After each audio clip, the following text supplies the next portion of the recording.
Hey all, Scott here. I need to lose weight. Done. I have a lot of money and I'm willing to give it to that mouse. What happened? So you wonder why these companies refuse to make the exact game you want. Because they're so worried about becoming this that they end up becoming like this anyways because they didn't make the exact game you want. That's business. It's what every company is trying to avoid. A product that, regardless of the quality, flops financially. It tanks. All the money you poured into it, gone. Not made back. And you're left having to make a statement to investors. Great Clips is hiring. It's the commercial failures, something we've all noticed in gaming, even if you don't pay attention to the industry. You really think they're selling Anthem for $1 because they're nice? Believe me, they're not. They would sell it for $2 if they could. Well, this just makes me want to reminisce on some commercial failures throughout gaming history, whether they were a video game accessory, barely anything that made hundreds of employees lose their jobs. This'll be fun. Obviously, the game that kickstarted the whole failure trend was E.T. on Atari 2600. The infamous worst game of all time garnered its reputation due to absurd miscalculations. They were expecting this game to sell so well,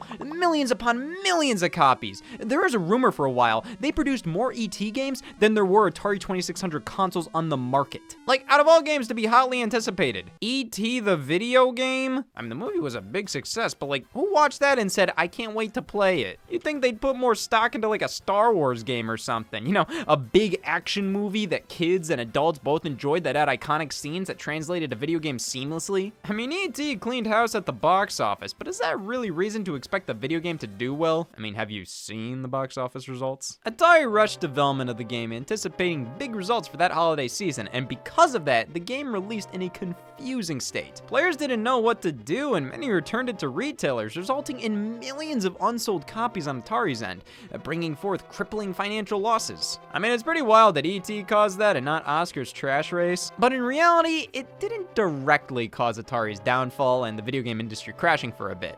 It was more so the straw that broke the camel's back after numerous poor decisions. It's just fun to blame video games on life's problems. E.T. wasn't the first commercial failure in gaming, but it's easily the most well-known, and frankly, didn't even do all too bad sales-wise, selling over 2.5 million copies. However, because of the returns and bad word of mouth, Atari ended up with so much unsold inventory, they had to bury some of it out in New Mexico. Fine, you win. We may be setting our standards too high to start things off, so let's reel things back in a bit. Go on. Daikatana was hyped up to be the next evolution of first-person shooters, all the way back in the year 2000, being designed by John Romero, who helped create Wolfenstein 3D, Doom, Quake, some of the most influential games of all time. After leaving the company behind those titles, id Software, Romero set off to make his own game, Daikatana. Hey now, there's gotta be some people interested in that. At least 40,352, damn it. This game is notorious for its pompous-ass ad campaign, claiming to be the next Jesus Christ just because John Romero was involved. Yeah, you know what else he was involved in? Atheism. How could it be the next Jesus Christ then? John Romero's about to make you his bitch. I'd prefer lunch. The marketing was bad enough, but then you look at the game itself. Ah yes, the vital ingredient in bitch making. So I tried the PC version here, and I got to this portion where by just stepping over an imaginary line, the game asks you stop and load the rest of the level. There's frogs and bees right here though, and I just wasted my ammo throughout the first part of the area, so I'm getting pushed around by them, constantly triggering the loading screen to come back, making it piss hard to kill them, especially without ammo. So by the time I finally do so, right around the corner is a turret that auto-locks to me, and bam, I can tell why this game didn't sell. Fans are outraged at Daikatana after the reported frog and bee usage in the game. It's just not a good game. It's poorly designed to its core and doesn't do anything noteworthy. It's like Wolfenstein, Doom, and Quake weren't huge successes just because John Romero worked on them. They were revolutionary and were actually fun. But for some reason, the company behind Daikatana didn't think that's why people cared. And thus, we have one of the most infamous game releases of all time. One that lost a ton of money and ruined the reputation of John Romero for a while there. But hey, it passed the bar. But that makes me ask, Was there ever a video game product that sold 0 copies? There is now. The uDraw game tablet, released in 2010 for the Wii and in 2011 for the Xbox 360 and PlayStation 3. And that part is key here. See, this was a time in which various companies started putting their once Wii exclusive series on 360 and PS3 to mixed results. You thought Touch the Ferret was gonna work on PS3? The uDraw tablet for the Wii stunk, but it was a unique idea for the time. A drawing tablet for a game console you're required to play Dr. Blowhole Returns again with? First time it's been done! But based on the fairly positive reviews at the time, I can't help but feel that some of these tablets have degraded in responsiveness over the years. Either that or I've been writing my name wrong all this time. uDraw and Wii actually did fairly well.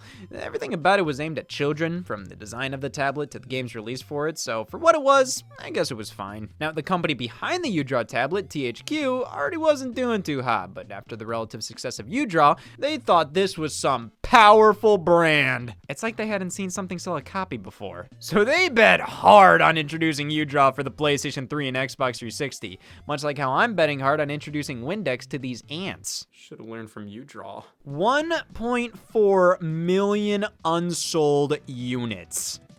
Out of how many sold? Like 18 million, right? Wait. Less? Well, I never accounted for this. uDraw was something that only worked in the Wii environment. This was a cheap drawing tablet with gimmicky games. Was there any demand for this elsewhere? Only 3 uDraw games were made for PS3 and 360 as well, which just raises further questions. Why did you assume this was going to be successful when you didn't even make any damn games for it? And the games you did make for it?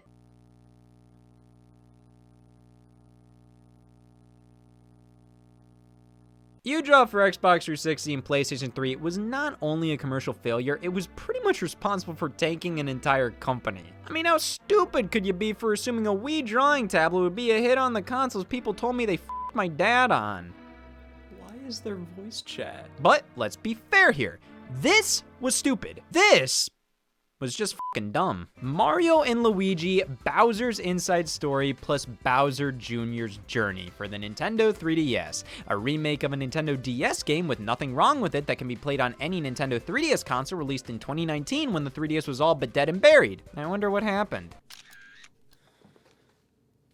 Shame when they go like this. Much like uDraw, this commercial failure brought an entire studio down with it, this time being Alpha Dream, the longtime developers of the Mario & Luigi RPG series. What a beloved and consistent series. From the Game Boy Advance to the Nintendo DS to the Nintendo 3DS, each handheld was graced with 1 or even 2 original entries, which many times were lauded as some of the best games on the respective systems. Though definitely less so on the 3DS, as Mario & Luigi Dream Team and Paper Jam were a bit lower rated than usual for the franchise.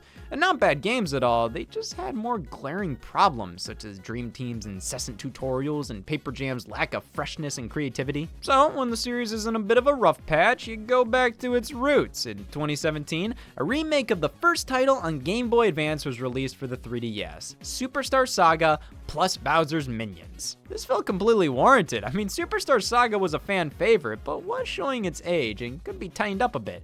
Plus, with a 3DS remake, that meant you could play the entire series on one system. That does simplify things. Still though, releasing in late 2017 did mean less eyes were on it than usual. I mean, the Nintendo Switch had already launched at this point. Superstar Saga released the same month as Mario Odyssey. Many were upset this was a 3DS game and not on the Switch because, well, many of us were over this thing by that point. So you know when a few months later Nintendo announced another Mario & Luigi remake on the 3DS, that hit well. Yeah, that was well. Bowser's Inside Story plus Bowser Jr.'s Journey was announced in March of 2018 for release in 2019. Why? That is an excruciatingly long time from reveal to release for Nintendo for a remake just months after a very similar product from the same series just launched. For perspective, Super Smash Bros. Ultimate was revealed after this game and launched before it did. I don't know why they announced this when they did, but that's not the biggest question concerning this game. The biggest question is its existence. Bowser's Inside Story is a fan favorite, generally considered the best of the Mario and Luigi games. But there wasn't much that needed updated or changed. It was already playable on 3DS, and there's a whole ass game they skipped that might have needed a remake way more. The remake wasn't necessarily better or worse, it was still the same great game. It's more so up to personal preference which version you like. But I think even people who prefer the remake will admit this was a waste. And it's obvious looking at sales. Consumers thought so too, as this ended up being one of the worst selling Mario games of all time, and ended up bankrupting Alpha Dream. It's incredibly sad, but I mean, were they expecting this to do well? If they were truly in financial ruin, why would they put the fate of their company into an unnecessary remake on a dead handheld that could already play the original release? Well, they were thinking outside the box, which is also where they died. But hey, look at the bright side. It was death, not a lawsuit. Def Jam Rap Star, a rapping karaoke game that didn't get the rights to its raps. I mean, what do they think was gonna happen from not getting the rights to use 50+ songs in their game? Maybe once you get past the 55th felony, it resets. Not only did the game not perform the greatest sales-wise, I mean, it released within 2 years of Activision launching 9 Guitar Hero products. I think another music game that's just karaoke at the end of the day is gonna get drowned out. You had a lawsuit on top of that where there's no defending yourself, you're in the wrong, and you have to pay up. Do you really think the Rapstar developer 4MM has $8 million in cash lying around? Like, what else have they made? So they should be fine. You know who just can't catch a break? Square Enix. And I don't know how. It's right there! So many games that Square Enix has published, I always tend to see articles come out about how they underperformed. Tomb Raider from 2013 sold over 3 million copies in its launch month, but Square wanted 6 million. Oh well, boo damn who, you weren't able to make enough money for a 40th yacht. I mean, obviously, the rising cost of game development makes it significantly harder for some of these games selling 3 million copies to be seen as adequate. I mean, around that time, Square Enix also released Sleeping Dogs, yeah, Snoring Mutts, plus Hitman Absolution, all of which they claimed were failures. Square would oftentimes expect too much from some of their franchises, like Tomb Raider 2013 was the first new mainline Tomb Raider since 2008 after a string of games that were just okay. You were thinking this one was gonna outsell some of the best-selling titles in the series' lifetime sales in the first month? The same month God of War Ascension, Gears of War Judgment, and BioShock Infinite came out? The same can be said for Hitman Absolution. I mean, what, it had been 6 years since the last Hitman game? It comes out the same month of Halo 4, Black Ops 2 held the same damn day as Family Guy Back to the Multiverse. I mean, that's just business 101. Don't do that. And even after a busy holiday season, for a new entry in a one-storming franchise selling over 3.5 million units 4 months later, I think that's pretty respectable. But Square just has to chase the trends. They have to compare themselves to the rest of the industry. If Call of Duty made $1 billion in 10 days, surely Exhausted Canines can. Get the hell out of here. I find that companies can oftentimes be so blinded by what they perceive as the latest trend that it can severely hurt them. Once again, as an example, Square Enix just had to break into live service games. Because why? They wanted to impress their 8-year-old son? This, not genre, more so business release strategy is all the rage these days. Made popular by games like Destiny and Fortnite. Yeah, like how alcohol was made popular by substance abuse. So these games were designed to live on for years, getting free updates consistently, focusing on online multiplayer and ways to keep the players engaged with this one title. It's a sound idea. I just find that most companies absolutely botch it. They launch with barely any content because they're saving most of it for free updates later down the line. The core gameplay is almost always repetitive as all hell because it's designed around being addictive, but because they're trying too hard, it ends up not working. And worst of all, companies like Square Enix try cramming this business model into games that would have been so cool without it. Like games like Avengers, that would have been great as a single-player cinematic action game, but nope. Forced online connection, repetitive gameplay, repetitive environments, it's just banking on the name and the fact that live service games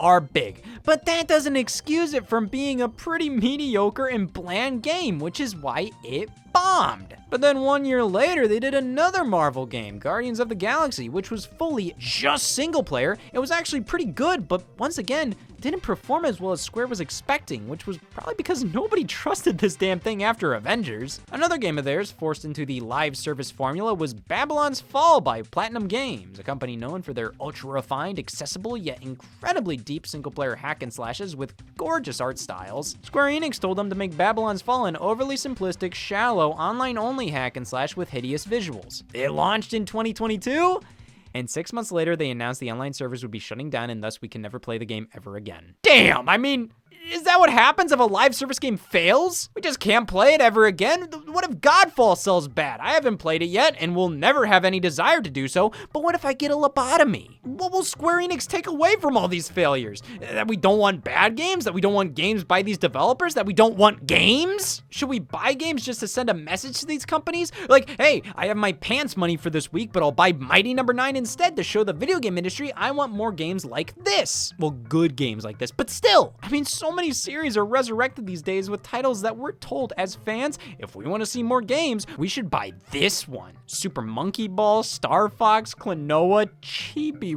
Robo, all series we've been told to make sure we buy this one or else. But why focus on just these games when we can look at the bigger picture? How can we live with ourselves when all these games are failing? All these commercial failures were miserable. And just look at these poor innocent games that failed. Cry. These companies need our help. We should make sure to support every game that comes out, so then fans I don't know of a series I don't care about can be kinda happy one day. Who needs bail money? Who needs to repair the roof? I'm gonna spend all my cash on ensuring that we never see another commercial failure in gaming ever again. And I need the world to do the same. We gotta spread the word. All right, everybody. Just like we practiced. I'm ready to think I'm making a difference. You could always go back to vegan. But this is so much more effective. It's like not a gunshot to goodwill. Exactly. I think most of society's problems stem from failure. Murder? Failure to live. Bad movies? Failure to launch. Failure? Failure. What we're doing here is something somebody's never done before. Something important. Some games come and some games go to a place, not your shelf though. These are large corporations that need our aid to save their graves. We all got some cash, why bother even lie? Our new jeans worth more than Mighty number 9. Number 9. Just buy the game. It's better than feeling the shame. You don't have to play. It's all for the sales charts anyway. You'll make some pals. Good job, you boosted their morale. Thank you for buying this instead of repairing the roof. Just buy the game, unless you want an early grade. Wait, what? Don't have to play. Go with me in your best interest to pay. You'll die alone. You'll die alone. Oh my god! Finance will break all your violence is the only answer when Godfall sells bad. Wait! You guys, I think I got it all wrong. We can't buy every game. If we're not interested in one, why should we spend our money on it? If a game fails, that stinks, but failure's a part of life. Without failure, we wouldn't have success. We shouldn't feel the need to buy a piece of entertainment we're not interested in. We should focus on what makes us happy and what we want to experience. And not what people we don't know tell us what we should like. We'll embarrass ourselves how we want to, damn it! Don't buy the game. It wasn't worth it anyway. Some things just fail. Why make things hard? Just pay a bail. It's a part of life. You gotta take the losses. We got to